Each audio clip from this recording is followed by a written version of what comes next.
नमस्कार मंडळी, श्री स्वामी समर्थ.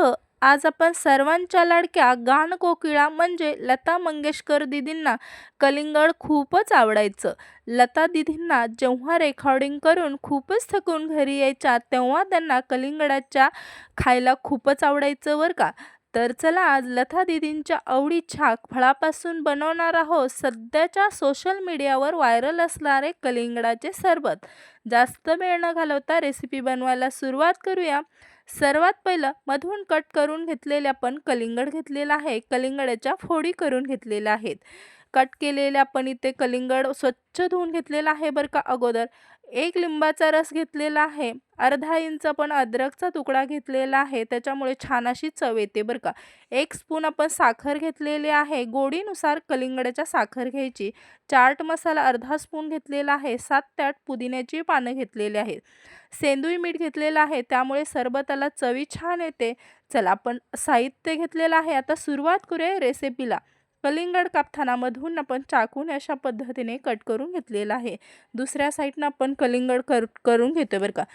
लता दीदींना का नाही कलिंगड खूपच आवडायचं. कलिंगड कापण्याची पण एक कला असते बरं का. काय केलेलं आहे, अर्धा भाग आपण कापलेला जो हातामध्ये घेतला, 1-1 इंचीच्या अशा अंतराने आपण उभ्या रेषा मारल्यानंतर आडव्या रेषा मापून अशा पद्धतीने आपण कलिंगड कट करून घेतलेला आहे पहा. जर तुम्हाला अशा पद्धतीने कलिंगड कापता येत नसेल तर आपण साली काढून घ्यायच्या आणि अशा पद्धतीने डाव्या साईडने आणि उजव्या साईडने अशा पद्धतीने आपण कलिंगड कापून घ्यायचं बरं का. झटपट कलिंगड कापण्याची ही सोपी पद्धत तुम्हाला नक्कीच आवडेल बरं का. कारण कधी आपल्याला सालीसकट ते वेळ लागतो, त्याच्यामुळे ही पद्धत तुम्ही नक्कीच वापरू शकता.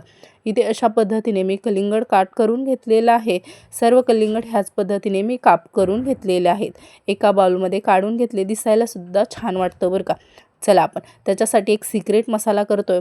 काय करणार आहे हे साईडला ठेवून देऊया. इथे 7 ते 8 पुदिन्याची पानं, अर्धा इंच अद्रकचा तुकडा आपण हे मिक्सरला जाडसर असं बारीक करून घेणार आहे बरं का. त्याच्यामुळे छान अशी सरबताला चव येते. ते बारीक करून घेतलेलं आहे अशा पद्धतीने.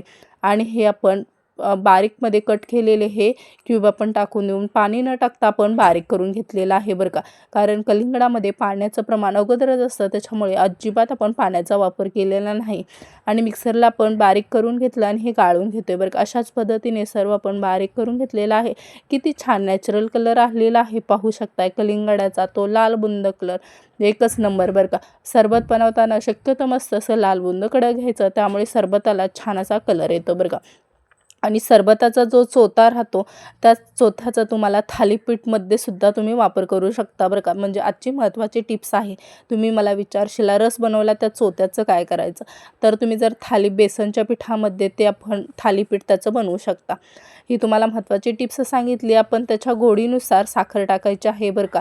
आणि इथं चाट मसालासुद्धा टाकून दिला. त्याच्यामध्ये आपण थोडंसं चिमूटभर असं मीठ टाकणार आहे, त्याच्यामुळे छान अशी चव येते बरं का सरबताला. आणि एक लिंबाचा रस पिळलेला आहे. लिंबाचा रस ह्याच्यामुळे पिळला की सरबताला आणखीन छान असा स्वाद आणि चवसुद्धा येणार आहे. हे सर्व आपण पिळल्यानंतर एकत्र असं मिक्स करून देणार आहे बरं का. साखर विरघळेपर्यंत संपूर्ण असं मिक्स करून दिलं. खूप छान सरबताला किती छान नॅचरल कलर आलेला आहे, तुम्ही पाहू शकता. चला आता ह्या सरबतामध्ये आपण एका ग्लासमध्ये ओतून घेऊ शकता. तुम्हाला जर हवे असेल तर तुम्ही सब्जासुद्धा टाकू शकता बरं का. सब्जा कसं उन्हाळ्यामध्ये थंड आपल्या शरीराला ठेवण्याचे काम करते. तयार केलेला रस एका काचेच्या भांड्यामध्ये ओतून दिला बरं का. आणि 1 तासासाठी आपण फ्रीजमध्ये ठेवायचं बरं का. पाण्याचा अजिबात वापर करायचा नाही. 1 तासानंतर मी काढून दिला. कसला बघा कलिंगडाच्या सरबताला एक नंबर असा छान असा नॅचरल कलर आलेला आहे बरं का. त्याच्यामध्ये आपण पुदिन्याची पानं टाकणार आहे. पुदिन्याच्या पानाचं पण बघा महत्त्व किती आहे. उन्हाळ्याच्या दिवसात शरीराला थंड करण्याचे काम कसं पुदिना करते बरं का. मस्त असं सरबतामध्ये पुदिन्याची पानं टाकली आणि पुदिना आपण सरबतामध्ये अगोदर वापरलेला आहे. आता चला गार्निशिंग करतोय बरं का. उन्हाळ्याच्या दिवसात बघा शरीरातील पाण्याची पातळी कमी होते आणि कलिंगडामध्ये 92% पाणी असतं. त्याच्यामुळे उन्हाळ्याच्या दिवसात कलिंगडाचे सेवन करणे खूप असं फायद्याचं आहे बरं का. त्याच्यामुळे कलिंगड उन्हाळ्याच्या दिवसात आपण शक्यतो जास्तीत जास्त खात असतो बरं का. तर मंडळी तयार आहे आपलं लता दीदींच्या आठवणीतील आणि सोशल मीडियावर गाजलेले हे थंडगार कलिंगडाचे सरबत. तुम्ही पाहिलं ना किती सोप्या पद्धतीने आणि कमी वेळात आपण बनवलेलं आहे. या उन्हाळ्यात IPL पाहताना किंवा पाहुणे घरी आल्यावरती ही रेसिपी नक्कीच ट्राय करा. मला खात्री आहे सरबत प्यायल्यावर तुम्हाला आणि तुमच्या घरच्यांना खूपच फ्रेश वाटेल बरं का. ही रेसिपी थंडावा देणारी आहे.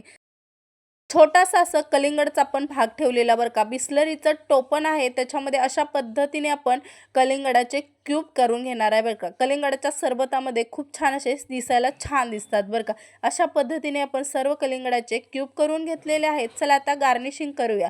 इथे ग्लास ठेवून दिला, त्याच्यामध्ये आईस क्यूब टाकणार आहे. त्याच्यामुळे छान असं कलिंगडाच्या सरबताला छान अशी टेस्ट येते बरं का. त्याच्यामध्ये आपण तयार करून घेतलेले आईस क्यूब टाकलेले आहेत. आईस क्यूब किती छान दिसत आहेत बरं का. त्याच्या आपण पुदिन्याची पानं टाकूया, म्हणजे पुदिन्याच्या पानाचा सुद्धा मस्त असं सरबताला छान असा फ्लेवर येतो बरं का. चला इथे सर्व असा आपला मस्त असा सरबत तयार झालेला आहे. या उन्हाळ्यात तुम्ही नक्कीच हा सरबत बनवून प्या बरं का. आणि तुम्हाला आजची रेसिपी लता दीदींची छोटीशी आठवण नक्कीच आली असेल बरं का. ही रेसिपी जर तुम्हाला आवडली असेल तर लाईक करायला विसरू नका आणि तुमच्या मित्रमैत्रिणीबरोबर हा व्हिडिओ जास्तीत जास्त शेअर करा, जेणेकरून त्यांनाही या उन्हाळ्यात हा गारवा नक्कीच मिळेल बरं का. आणि हो, कलिंगड कसं खाता, रसाळ खाता का मीठ लावून खाता, हे नक्कीच मला सांगायला विसरू नका. अशाच नवीन नवीन आणि पारंपरिक रेसिपी पाहण्यासाठी आपल्या चॅनलला नक्कीच सबस्क्राईब करा आणि बेल आयकॉनचं बटन नक्कीच दाबा. पुन्हा भेटू अशाच एका रंजक व्हिडिओसोबत. तोपर्यंत आनंदी राहा, मस्त राहा आणि स्वस्त खा. तोपर्यंत धन्यवाद. Bye bye. Take care.